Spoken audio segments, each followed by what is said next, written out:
Hello everyone, welcome to my channel. इस video में हम हरियाणा एचसीएस के एग्ज़ाम के लिए जो इम्पोर्टेंट इंस्ट्रक्शंस जो आपके एडमिट कार्ड के नीचे भी लिखी हुई हैं उनके बारे में देख रहे हैं। इसमें बहुत सारी इम्पोर्टेंट इंस्ट्रक्शंस हैं जो हम कभी कभी एग्ज़ाम के स्ट्रेस में रीड नहीं कर पाते प्रॉपरली, इसलिए मैं ये वीडियो लेके आई हूँ।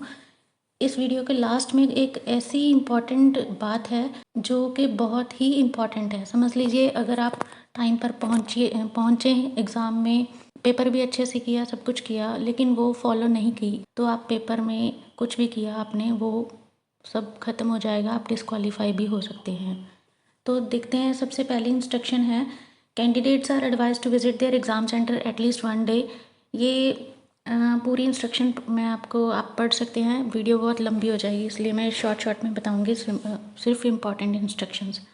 फर्स्ट इंस्ट्रक्शन में ये लिखा गया कि भाई आप अपने एग्ज़ाम सेंटर को एक दिन पहले जाके देख लो, सो दैट आपको सेम डे कोई हैसल ना हो। ठीक है। सेकंड है, candidate should carefully read and follow instructions के ओएमआर शीट के ऊपर और क्वेश्चन बुकलेट पे जो इंस्ट्रक्शंस दी होंगी उसको आप अच्छे से पढ़ लें। ठीक है। थर्ड है टाइमिंग के बारे में कि 8:30 जो मॉर्निंग शिफ्ट है, GS1 का पेपर है, उसकी 8:30 बजे एंट्री स्टार्ट हो जाएगी और 9:50 यानी कि 10 बजे एग्ज़ाम शुरू होना है और उससे 10 मिनट पहले एंट्री बंद हो जाएगी 9:50 पे। तो आप कोशिश करना आप आधा घंटा पहले ज़रूर एंट्री ले लें, सो दैट आप एग्ज़ाम में अच्छे से अपनी शीट वगैरह फिल कर सकें, जो हमें रोल नंबर वगैरह फिल करना होता है। और जो आफ्टरनून वाला सेशन है उसकी एंट्री 1:30 बजे स्टार्ट हो जाएगी और 2:50 पे क्लोज़ हो जाएगी। इसके बाद किसी भी कैंडिडेट को एंट्री नहीं दी जाएगी। फोर्थ पॉइंट कि आपको कोई भी एक ओरिजिनल आईडी प्रूफ जो गवर्नमेंट की तरफ से होता है ना, जैसे Aadhaar card, voter card, driving licence, PAN card, passport वगैरह, कोई भी एक लेके जाना है। ठीक है। 5 नंबर इंस्ट्रक्शन पे लिखा है कि एडमिट कार्ड का सिर्फ फर्स्ट पेज का प्रिंट आउट लेके जाना है आपको। 3 पेज का एडमिट कार्ड डाउनलोड हुआ है, लेकिन प्रिंट आउट सिर्फ पहले पेज का लेके जाना है और आईडी प्रूफ तो आपको लेके ही जाना है। और पेन आप ब्लू या ब्लैक कोई भी लेके जा सकते हैं, दोनों में से। कुछ स्टूडेंट को डाउट है कि ब्लैक ही पेन यूज़ करना है, नहीं, आप ब्लैक और ब्लू इनमें से दोनों में से कोई भी यूज़ कर सकते हो, लेकिन पेंसिल का यूज़ वहाँ पे प्रोहिबिटेड है, मतलब पेंसिल आप यूज़ नहीं कर सकते OMR पे। ठीक है।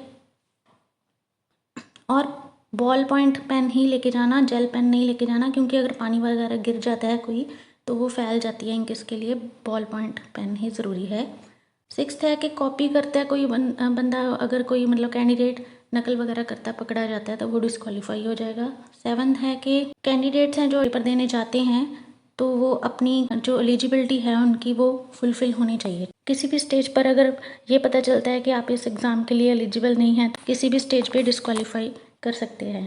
8th है कि mobile phone, Bluetooth, tablet, pager, कोई भी इलेक्ट्रॉनिक डिवाइस, घड़ी, jewellery, nose pin, chain, ring वगैरह कुछ भी अलाउड नहीं है। पर्स, बेल्ट, वाटर बॉटल कुछ भी अलाउड नहीं है। 9th है बायोमेट्रिक अटेंडेंस होगी वहाँ पे, तो वो सभी कैंडिडेट्स की कंपलसरी है, तो मेक श्योर कि आपकी वहाँ पे बायोमेट्रिक अटेंडेंस ज़रूर हो। अगर आपकी रह जाती है तो आप अपना इंस्ट्रक्टर को बताइए वहाँ पे कि मैम या सर मेरी अटेंडेंस नहीं हुई है बायोमेट्रिक वाली, उसके लिए आप खुद रिस्पॉन्सिबल हैं। ठीक है, नहीं तो आपको एब्सेंट माना जाएगा। 10th है कि जो आपको सीट अलॉट की गई है रोल नंबर के अकॉर्डिंग, आप वहीं पे बैठिए, कहीं और पे मत बैठिए। अगर आपको कोई कहता है कि भाई यहाँ पे हवा नहीं है या कोई रोशनी का मतलब कोई भी इशू है तो आप अपनी सीट मत चेंज करना। 11th, जहाँ पे भी रोल नंबर, नेम, कोई थंब इम्प्रेशन वगैरह के लिए स्पेस दी गई होगी OMR शीट पे और क्वेश्चन बुकलेट पे, वो वहीं पे ही करने हैं, जहाँ पे रोल नंबर की जगह पे रोल नंबर, नेम की जगह नेम और थंब इम्प्रेशन की जगह थंब इम्प्रेशन। 12th है कि कोई भी इंस्ट्रक्शन है आपको वो सारी फॉलो करनी है, बस यही है इसमें। 13th है OMR आपको ट्रिप्लिकेट कॉपी मिलेगी, यानी कि एक ऊपर सिर्फ ओरिजिनल होगी बिल्कुल और उसके नीचे 2 होंगी जो कार्बन शीट टाइप होती हैं। आप उनको अच्छे से संभाल के रखें, फटनी नहीं चाहिए आपकी OMR।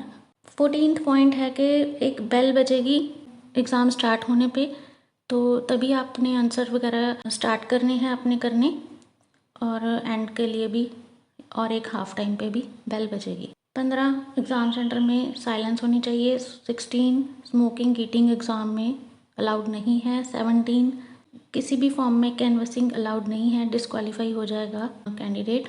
18 है स्क्राइब के लिए या PWD यानी कि जो पर्सन विद डिसेबिलिटी होते हैं उनके लिए टाइम के बारे में बताया है यहाँ पे कि 20 मिनट उनको 1 घंटे के पीछे 20 मिनट एक्स्ट्रा मिलेंगे, ठीक है। 19 ये सबसे इम्पॉर्टेंट, इसके बारे में ही मैं कह रही थी कि ये 19th इंस्ट्रक्शन आप अच्छे से ज़रूर पढ़ लेना खुद भी एक बार अपनी इंस्ट्रक्शन में, कि वहाँ पे 5 ऑप्शंस होंगी ABCDE। तो जो आपका आंसर आपको लग रहा है कि ऑप्शन ए है, बी है, सी है जो या डी है, आपको जो लगता है वो आप फिल कर सकते हैं अगर आपको वो क्वेश्चन करना है।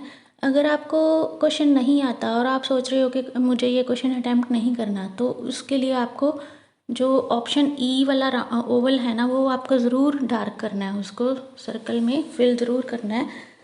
अगर आप नहीं करोगे, ठीक है, तो आपके 0.25 मार्क्स कट जाएंगे अगर आप नहीं करोगे। मतलब आपने क्वेश्चन करा भी नहीं, मतलब आपने गलत भी नहीं किया, सही भी नहीं किया, लेकिन आपने करा ही नहीं क्वेश्चन और ओवल भी नहीं फिल किया, तो आपके 0.25 मार्क्स कट जाएंगे, ठीक है। और 20वीं इंस्ट्रक्शन कि अगर आपने 5 सर्कल में से ABCDE इन 5 में से कोई भी सर्कल डार्क नहीं किया, ऐसे कुछ 10 क्वेश्चन हो जाते हैं, 10%, मतलब 100 का 10%, 10 क्वेश्चन, ठीक है।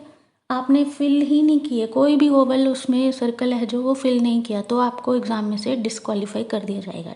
और 21 1/4 यानी कि 0.25 मार्क्स है वो हर गलत आंसर के डिडक्ट किए जाएंगे।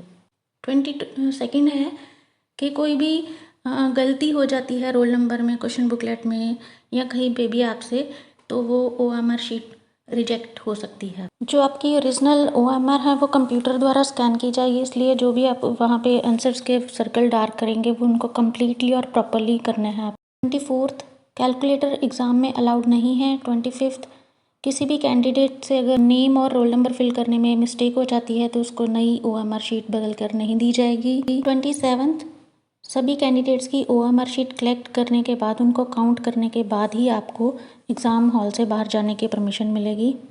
बस यही इम्पॉर्टेंट कुछ इंस्ट्रक्शंस थी। 19th और 20th ये वाली इंस्ट्रक्शन आप खुद भी अपने एडमिट कार्ड के नीचे रीड कर लेना, मैंने आपको बता दिया है। HCS का एग्ज़ाम देने वाले आपके कोई भी फ्रेंड्स सर्कल मेंबर्स हैं, उनके भी साथ ये वीडियो ज़रूर शेयर कर देना। Thank you, all the best for your exam.